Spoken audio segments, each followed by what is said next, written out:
So thank you everyone and welcome to this week's speaker series. I'm very happy to be joined today by Patrik Kauffmann. Patrik, thank you for joining us. Thanks for having me, Ahmed.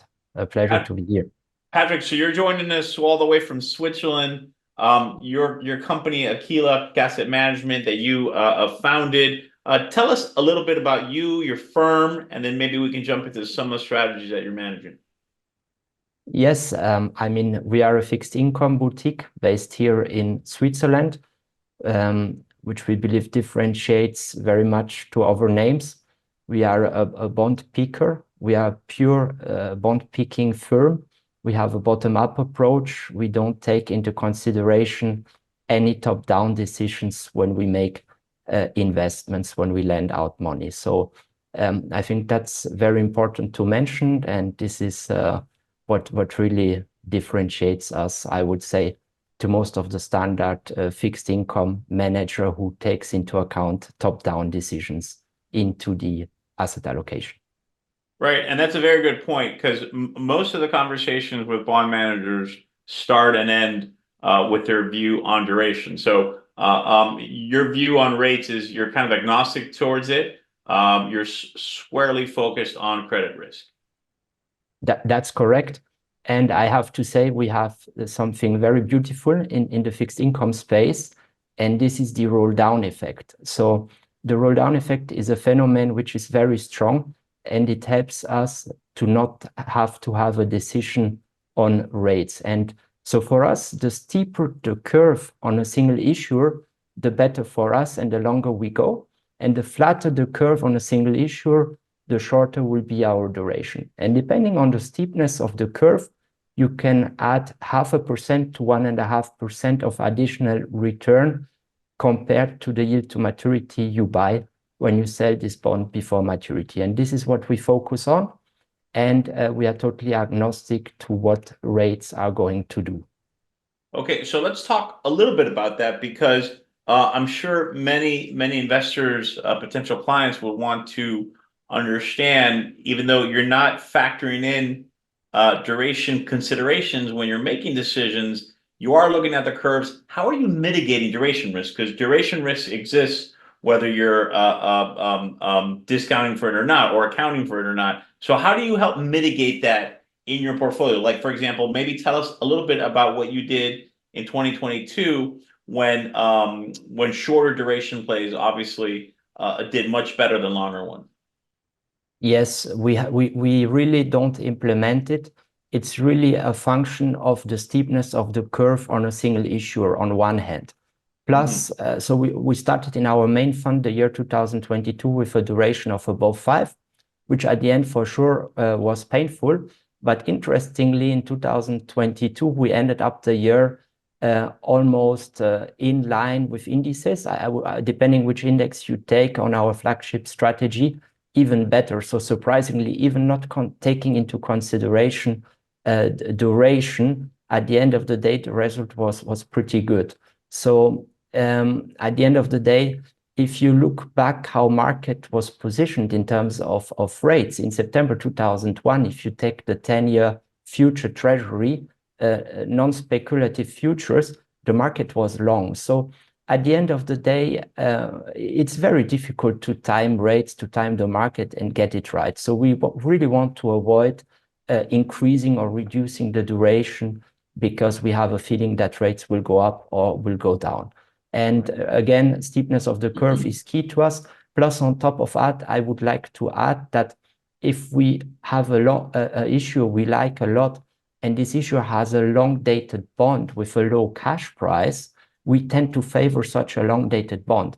Why? Because the absolute risk will be lower for us. For us, the key is to not lose at least money possible in a restructuring. So the lower the cash price you can buy a bond, the less you get hurt in case you make an error in issuer selection. So on top of that, even if we might know that rates go up, if we have an issuer we like, and this issuer has a long-dated bond, which might have a pickup on the yield curve, plus a low cash price where we save 10, 15, 20 points, we're going to favor such a long-dated bond because at the end of the day, in our strategy, key is to reduce the risk when you run into a restructuring. And the lower the cash price, the less you get hurt, because the haircut goes over all bonds, and all bonds are pari passu normally. So what percentage would you say generally of your holdings do go into restructurings? How prevalent is this a concern for you?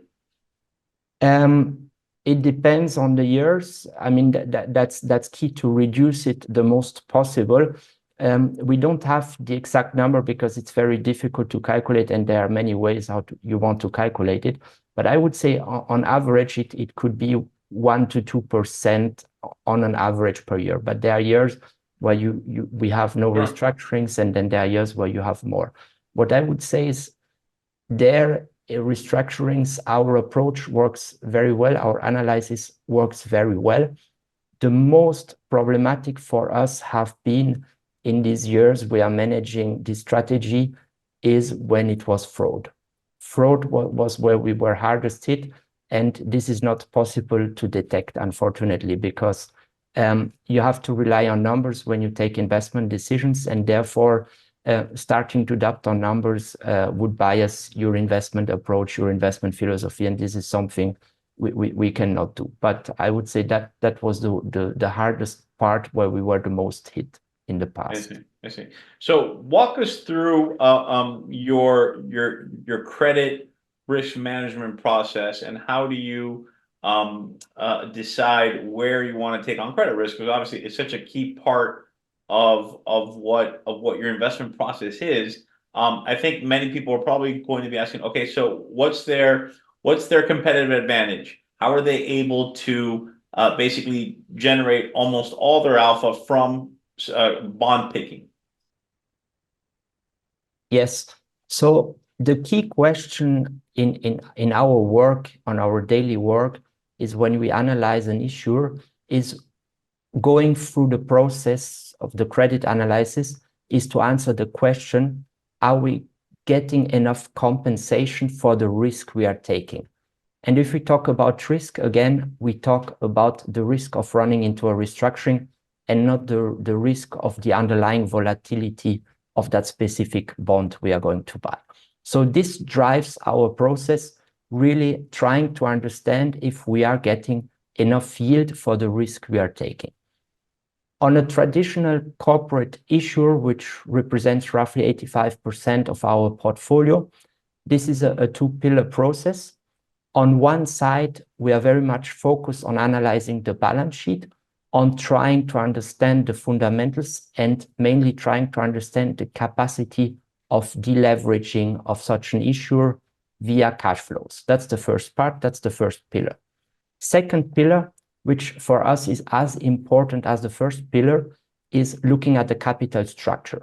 And the more we are subordinated in the capital structure, the more we want a solid issuer in front, and the opposite. So if we have a first lien or collateral on some assets, even if the issuer is weak, but we understand that this collateral is enough to cover the bond, the money we are lending out, we are happy to take that risk. And as you are based in Miami, I always like to give the example of Carnival and Royal Caribbean.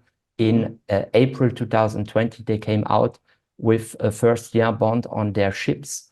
Loan to value was slightly above 30% with 12.5 coupon. So that was a great opportunity for us, which we bought into.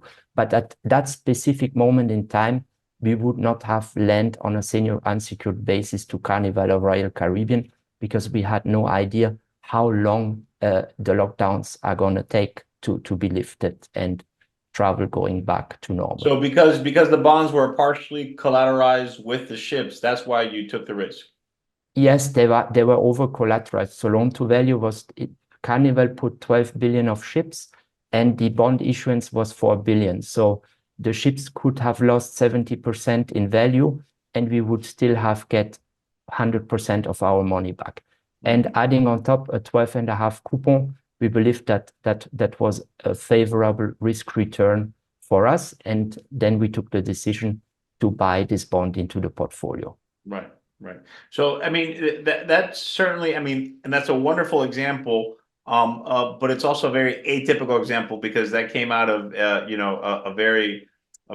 one-off situation with the pandemic. How are you able to, or perhaps you're able to consistently source deals like that or arrive at trades like that? How do you do that in a normal environment where you don't have like a global pandemic forcing a company like Royal Caribbean or Carnival to collateralize parts of their ships as part of a bond offering? The great thing about the fixed income market is, compared to the stock market, we believe there are many inefficiencies, many irrationalities in the fixed income market. So there is always an environment where something is not working properly, where the market is looking it at a different angle. And for us, the key is always to find out these names the market believes are riskier than we do.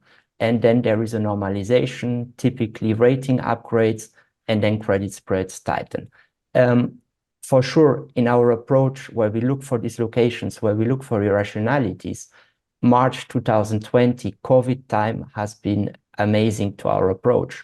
2022 was a similar market environment. Everybody was trying to run out of the door. The door has a limited size, liquidity was limited, and many issuers got hit. And believe me or not, Ahmed, but we found issuers where the fundamentals were improving in 2022, but credit spreads widened by 300, 400, 500 basis points. So many things which made no sense, but this is where we go for. And if you look back at our track record, which now is over 10 years, we were able to outperform markets in a raising rate environment, in a lower rate environment, and we were ahead of benchmarks beginning of March 2020. But you can clearly see that we outperformed during or after COVID and after 2022, because the more dislocations, the more irrationalities, and the better you can make that in your favor for your investors as an active manager, as we are. Okay, so I'd like to remind everyone that if you do have questions for Patrik, please submit them directly to the chat, or you can submit them to me directly on Teams or WhatsApp, and I'll gladly ask him. So Patrik, let me ask you right now, how are you positioned? Give us an idea, a bit of an overview of how you're currently positioned right now in your portfolio. Currently, if we take our main fund, the Solitaire Global Bond Fund, we have around 1/3, a little bit less than 1/3 is investment grade. The rest is high yield and not rated. Around 40% is emerging markets. Around 60% are developed markets, with a bias towards Europe. There, I believe we differentiate us to many US dollar bond funds, which usually do have 2/3 of North America and 30% of rest of the world. For us, it's much more diversified geographically and on a country level. Currently, our main strategy, the Solitaire Global Bond Fund, has a yield to maturity of close to 10%, so almost 600 basis points of spread. And here, Ahmed, still, as you mentioned, in a normal environment, we have, in our opinion, not yet arrived to a normal environment, and we believe 2024 could be similar to 2021. 2020, many bonds rallied, and only in the second wave, some names we have in the portfolio start to rally. And if you look at our overperformance since beginning of the year, we've seen really idiosyncratic names which start to rally. The market became expensive. I mean, you know very well where credit spreads are currently. So for us, still having 600 basis points of spread in the strategy, looking at the fundamentals of our issues, we believe it makes no sense. So we believe there the positioning really on that names which have not rallied yet should bring us a lot of future performance. Okay. And let me ask you this. You mentioned one trade that you guys did, for example, that went very well. Would you care? You just mentioned Royal Caribbean and Carnival back in the throes of the pandemic. Can you maybe tell us a case where a trade you did not go so well, and how you got out of it, or what sort of walk us through the process of, because obviously not everything that you guys invest in is going to go well. That's part of it. So walk us through the process of how do you get out of bad trades? Yes. There I can give you the example of really, as mentioned before, fraud is a big issue for what was in the past a big issue, and that's really where we got most hurt. And I give you the example of Wirecard. I don't know if you guys in the US are aware of that company, but it was a German payment maker, which was actually in the DAX index. It was one of the 30 biggest German companies. Mhm. And there were some allegations out from the Financial Times that numbers were not correct, that they are inflating revenues. So we went through the process. We looked at the company that was at the time, the straight bonds in euros were yielding around 7%. The converts with same maturity and same coupon were yielding 10%, pari passu, both with a much lower cash price. And we went through the numbers. We understood that this company has 2.5 billion of debt and 1.9 billion of cash. And on our conviction and our understanding is what an auditor really controls and knows it's really there is the cash. So Right. buying this bond at 75 cents on the dollar, 2.5 billion of debt become 1.75 billion. In front of that, we had 1.9 billion of cash. So we thought at the 10 yield hedge back to dollars at that time of 3%, what was the hedging we were gaining? It was almost a 13% yield when we bought that name. We were thinking that this was very favorable in terms of risk return perspective. Nevertheless, at the end of the day, we realized that the only thing which was not correct was the cash, and the cash was not there. So at the end of the day, the only thing we got right in that name, Ahmed, is we bought the convertible, which is pari passu with the straight bond they had. The straight bond was an investment grade bond. And at the end, when the fraud came out, the scam came out, both bonds traded at the same cash price level.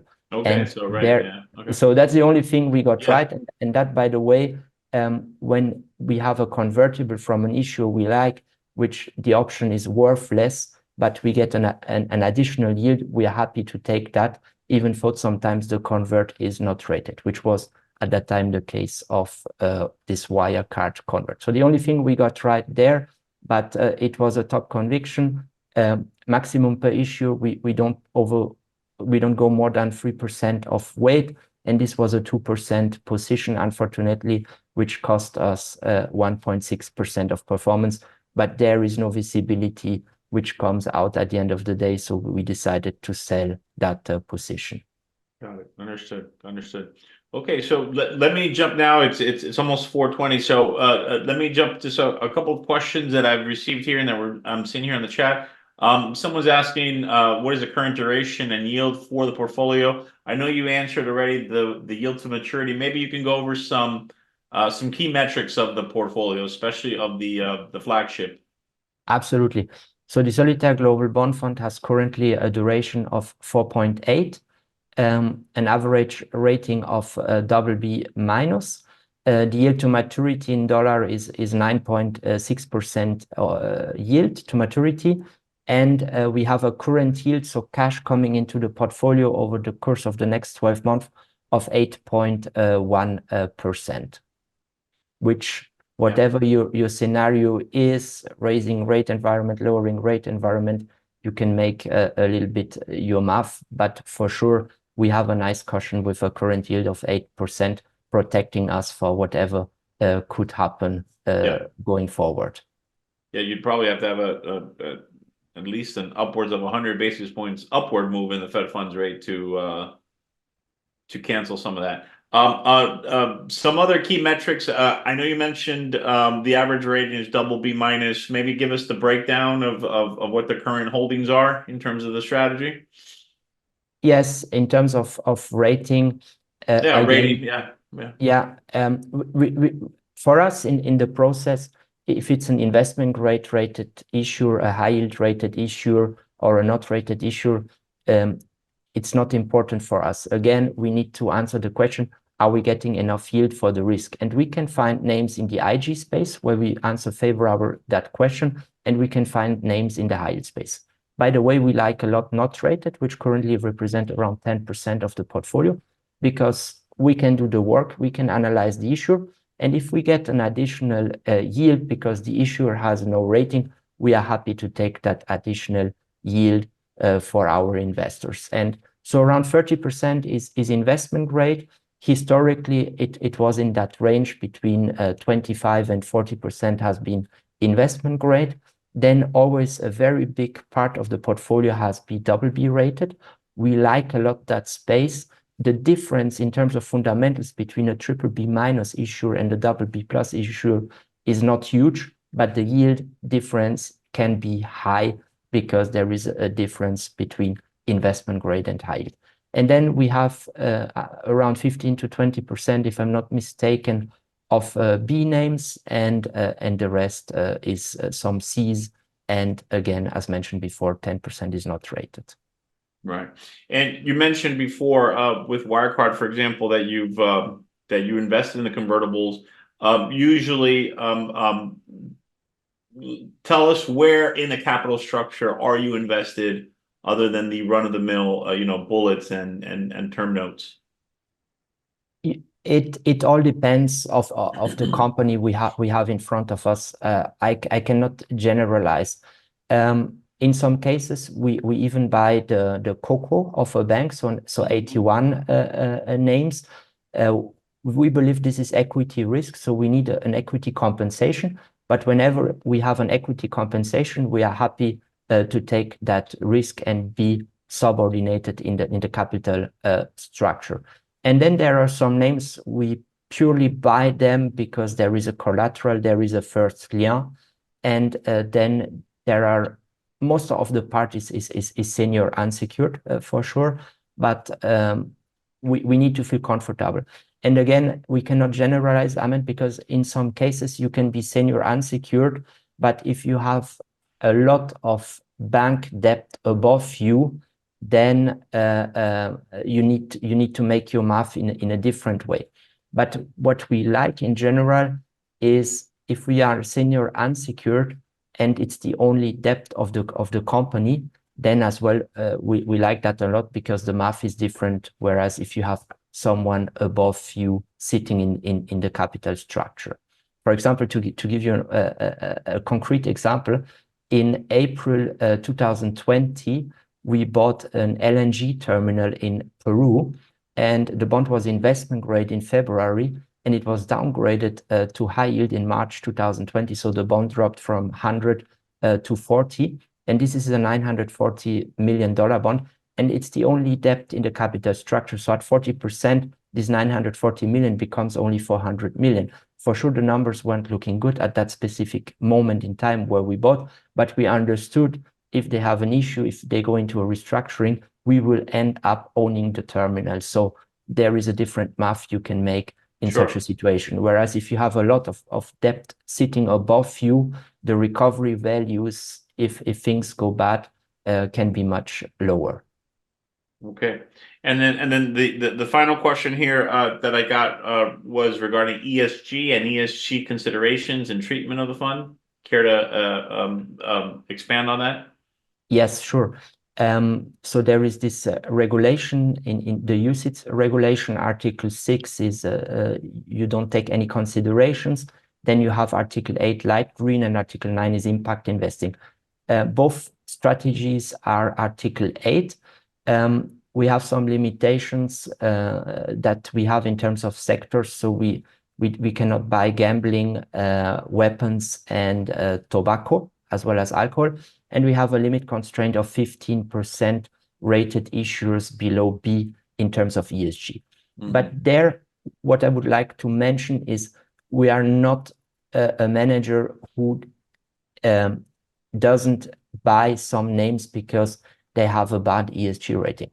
It's a new dimension in the investment process we have implemented, because nowadays a bad ESG issuer needs to pay an ESG premium. So we analyze that side, and if we see that we get an ESG premium and we understand that the issuer is working on improving its ESG rating, we are happy to take that ESG premium. Like if you buy a high yield issuer which improves its credit rating. Nowadays, the ESG rating works in the same direction.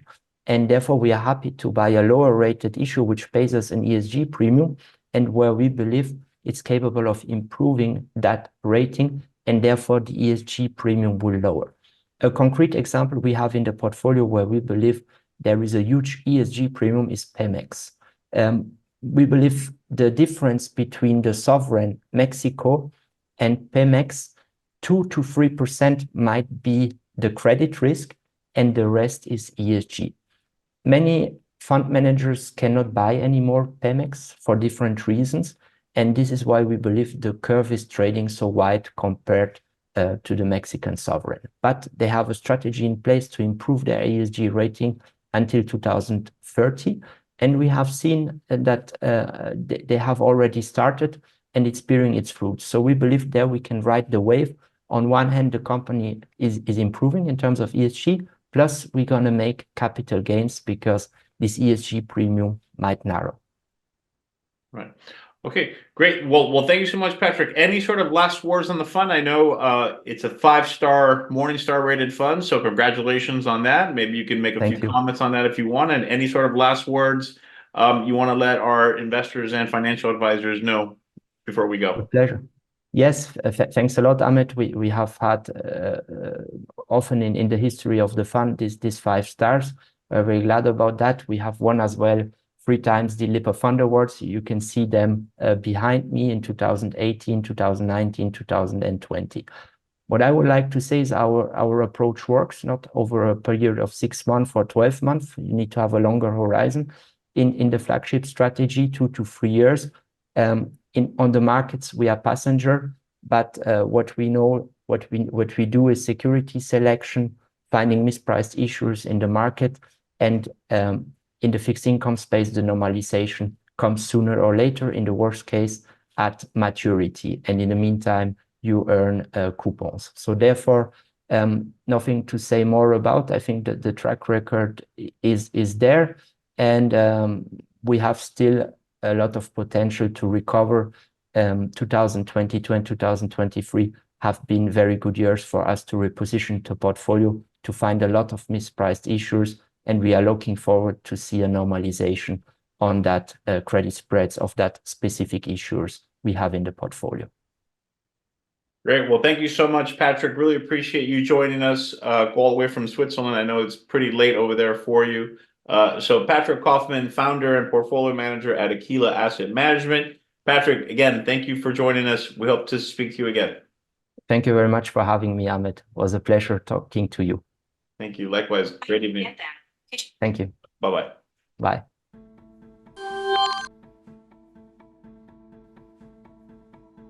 Insignia Financial Group LLC comprises a number of operating businesses engaged in the offering of brokerage and advisory products and services in various jurisdictions, principally in Latin America. Brokerage products and services are offered through Insignia International Financial Services LLC, headquartered in Puerto Rico, and through Insignia Securities LLC, headquartered in Miami.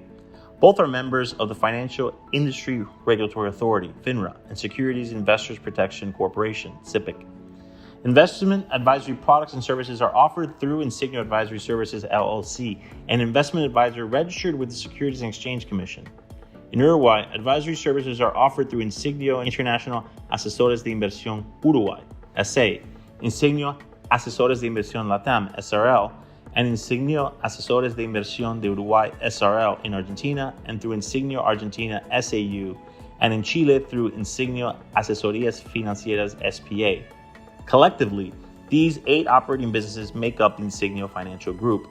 To learn more about the broker-dealers, including their conflicts of interest and compensation practices, please go to https://insignia.com/disclosures/ or via www.finra.org. To learn about Insignia Advisory Services and any conflicts related to its advisory services, please see its Form ADV and brochure, which can be found at Investment Advisor Public Disclosures website, https://advisorinfo.sec.gov/.